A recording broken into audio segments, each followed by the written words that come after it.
নামাজ কলমা তো ছেড়ে দিয়েছো, এর কারণ এটা নয় যে তুমি বেনামাজি। তোমার নামাজ কলমা ছাড়ার কারণ ভিন্ন। তুমি মনে করো আর কি তোমার মন চায় না, তুমি পারো না, তাই তুমি নামাজ পড়ো না। আসলে তোমার তাওহীদে সমস্যা। কোথায় সমস্যা?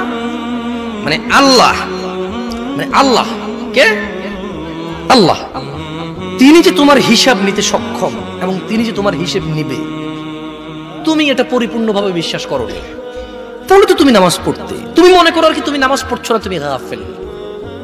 এই জন্য তোমাকে বলেছি আল্লাহকে ভয় করতে হবে। ফর এক্সাম্পল, আল্লাহ নামাজ ফরজ করেছে। কে নামাজ ফরজ করেছে? আল্লাহ। মুয়াজ্জিন আযান দেয়, তুমি নামাজ পড়ো না। তুমি মনে করো তোমার দান সাদাকা তোমাকে উদ্ধার করবে। তোমাকে ভুল শিখিয়েছে। আমি মানুষ, ছোট হতে পারি। শোনো, জোর জবরদস্তি করে কিছু কথা আমাকে শুনিয়েও দিতে পারো, এখান থেকে নামিয়েও দিতে পারো। বলছি না তোমরা নামাবা, বাট এটা পারো।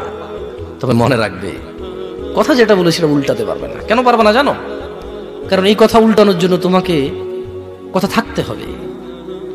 মনে রাখবে, তোমার দান সাদাকা যা হিসেবই হবে না। তুমি কি মনে করো হিন্দু লোককে আল্লাহ প্রশ্ন করবে কিয়ামতে, এ হিন্দু, এতগুলা বুতকে পূজা করছিস, ঠিক আছে বল নামাজ কেন পড়িসনি? ও তো মুশরিক। বুঝুনি মনে হয়? এটা স্কুল, এখানে আমি পড়ি না, আমার কি পরীক্ষা হবে? বুঝে দিবেনি মনে হয়। তো যে মুশরিক, তার নামাজ রোজা হজ যাকাতের হিসাব কিসের হিসাব? সে তো অলরেডি এমন অপরাধী যা ক্ষমাযোগ্য নয়। যা কি নয়? ক্ষমাযোগ্য নয়।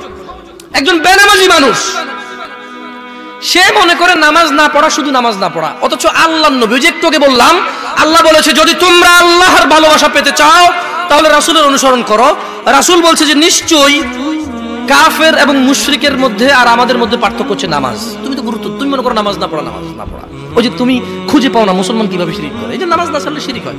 দেখো, আমি অনুবাদক, এখানে যারা বুখারী পড়ায়, মুসলিম পড়ায়, তিরমিজি পড়ায়, হাদিস তারা পেয়েছে না। হানাফি, শাফি, মালিকি, হাম্বলি, তিরমিজি, আবু দাউদ নাম দিয়ে তুমি পরিবর্তন করে গোপন করতে পারো, কিন্তু আছে।